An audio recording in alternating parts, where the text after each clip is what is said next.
Okay, so welcome back to the third and final part of this three-part tutorial in which I'm showing you how to make these watercolour glazed beads.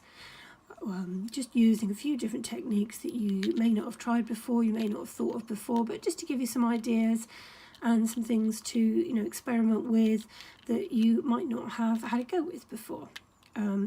So far we have rolled the beads from white paper, we have painted them with our watercolours, and now we are on to glazing them. So these beads have had some time to dry, probably not as long as you would probably want to leave them. But in our last tutorial I talked about the fact that when you do add water to the beads, you can find that the end just sticks up a little bit and comes unstuck from where the glue was. So now it's had a chance to dry, I'm just going to add a little bit more glue, seal it all back down again, and nobody will be any other wiser. Sorted. So what I need for this part of the tutorial is I need my glaze, and my personal choice for glaze is this one, Vallejo Gloss Acrylic Varnish. It's permanent and it is super quick drying. It really is quick drying, and if you've seen any of my other tutorials you'll know that I use it a lot of the time, and one of the reasons why I really like it, so this is the kind of effect it's going to have. It's going to give you a really glossy effect, but I also like the way that it makes the ends sealed. I like the effect that it has on the end of the beads. It gives them that nice kind of, not that one because I haven't glazed that one, but let's pick up these two. But it gives them that really nice sealed end look. Really easy. I mean, you'd think I'd probably dipped this in something, but I haven't. It's literally hand painted on. So without further ado, so I'm going to move the original beads to one side because I need this little pot. You're going to need a little pot or a little pot lid to put some glaze into, and I'm going to glaze these two beads, and the first thing I'm going to do is I'm going to decide what colour I want my first glaze to be, and I think I want my first glaze to be a turquoise colour. So again, with these watercolour pens I'm going to colour in, you see, I'm going to colour in, and I don't want loads, but I'm just going to put some of the ink from my watercolour pen, some of the paint from my watercolour paint technically, into my lid, and then I'm going to add some of my glaze.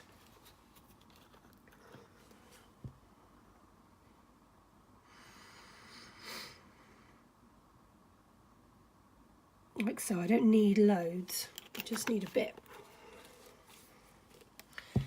And this is where we are making our own unique coloured glaze. So excuse my terrible nails, maybe I could paint those as we're going. So I'm just going to mix my watercolour colour into my glaze, and I've now created a transparent turquoise glaze,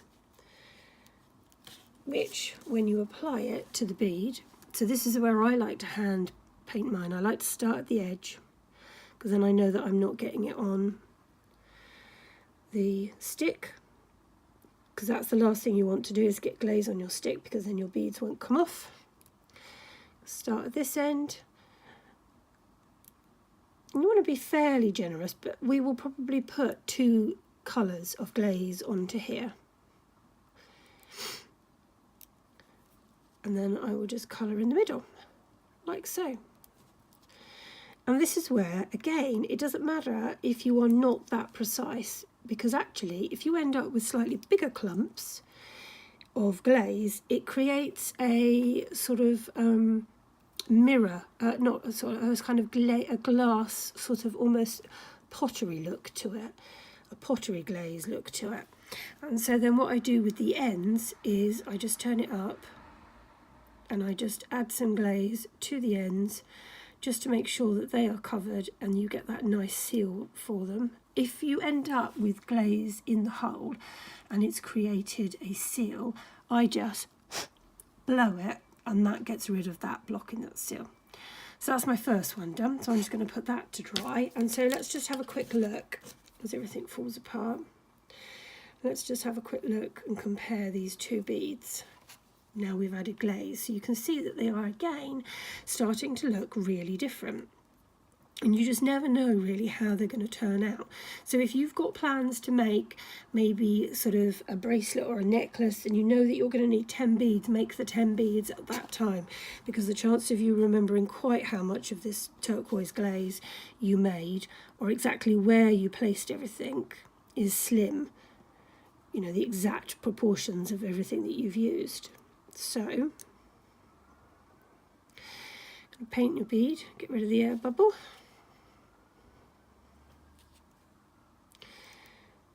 And these beads will dry really quick.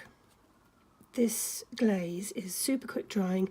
I'm going to say these beads will probably be ready for another coat in 10 minutes at the most. If I'm glazing beads like this, hand glazing them, and I've maybe got 20 beads to do, by the time I've got all the way through the beads and I've glazed them all, I'm ready to start the first bead again.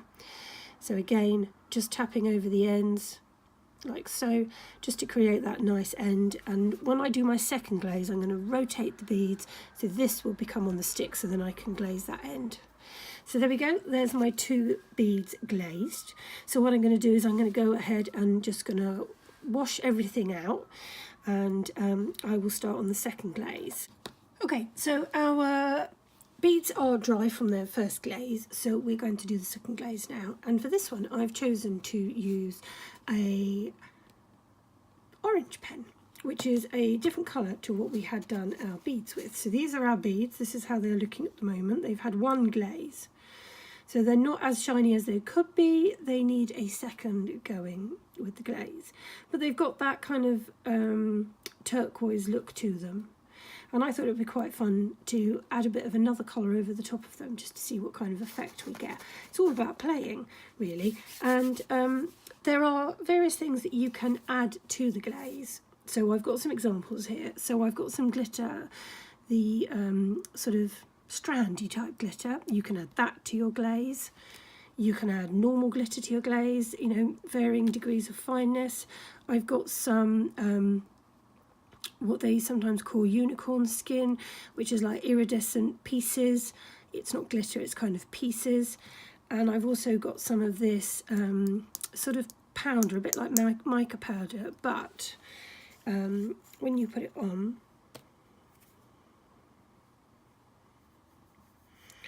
it works better on black. I haven't got an example of black. I wonder if it'll do anything on here.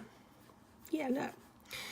So this powder gives on black or on a colour, it would give a green sheen.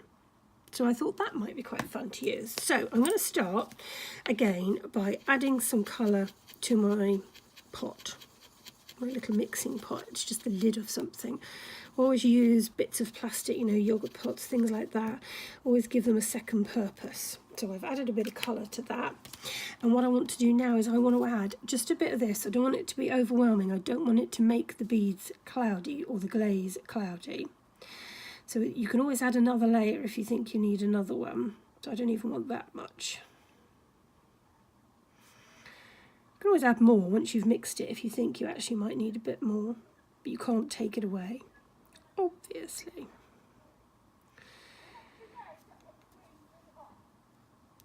There we go. So that's that. Put the lid on before someone sneezes. And I might even add just a few bits of this. So just a little bit of that, just to give it a bit of an oomph, to see what happens. It's all about playing. Get my glaze back again. Add some into the pot, into the mix. Little strips. And then get my paintbrush. And one of the things I really like about that glaze is that you just wash it out with water. So it's really easy to clean up the mess. So just give everything a little mix.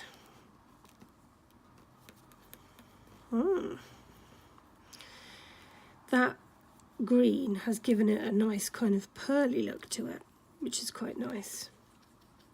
And then there are just those few little splatterings of iridescent coming through. So, okay, I don't know if you can see that. Can you see how sort of pearlified it's gone. Okay, so let me take my bead. So this is one of our beads. So I'm going to apply another layer of glaze. So again, I'm going to start at the bottom, and I think this one really will be quite subtle. I'm not sure whether you will absolutely pick up the orange because the colours underneath it are quite bright, but we'll see. We can always add a second layer. I'm going to leave this one quite lumpy. So I'm more kind of placing this one on rather than painting it on. I'm just sort of smoothing it around.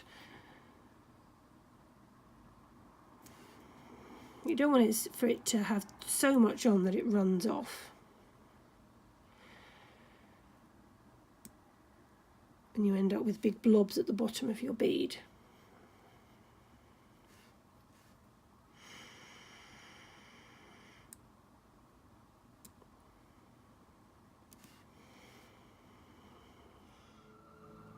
Okay, so the beads are now finished and I have cleared everything away and they are dry.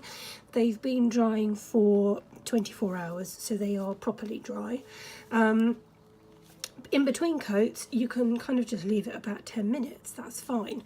So these are the 2 beads that we were working on, and I did add a few more little layers of glaze. Let me see if I can try and show you with this.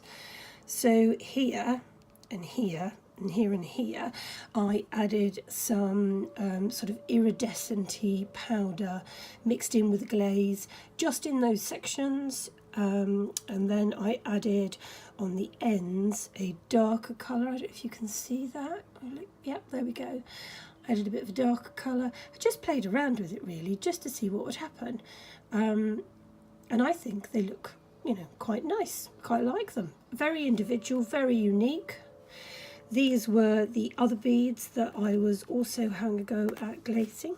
So if I just pick these ones up.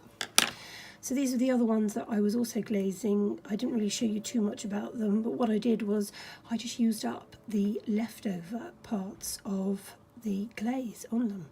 Just put bits on them randomly. You can see here that kind of iridescent glaze. And this is a bead where I've had it go at cutting bits out, so it's a bit of an unusual shape. And these are quite funky as well. And then I've got these 2 beads where again I played with them. I just kept adding bits to them. They kind of remind me a little bit of the fuses that you get in plugs with the sort of caps on them, you know, with the gold caps. But these are a couple more beads where I've just played with different glazes and things, and I think what I like about them is that their shape isn't uniform.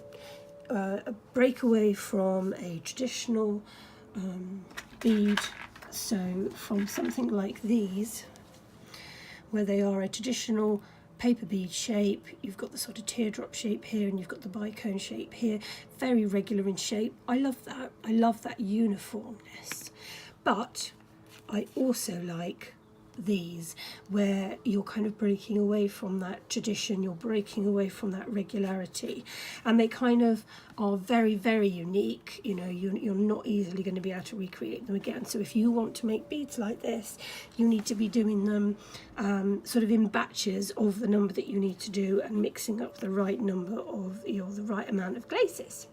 So I hope you've enjoyed this tutorial. This is the last bit of it. More tutorials are going to be coming, so hopefully somewhere up about there will be a button for you to press to subscribe to the channel.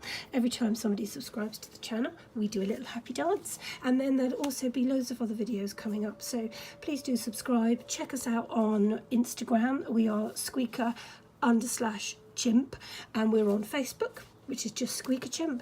I will put links to them in the description, and I've also put some links into the description of all the bits and pieces that we've used today in case you want to buy them.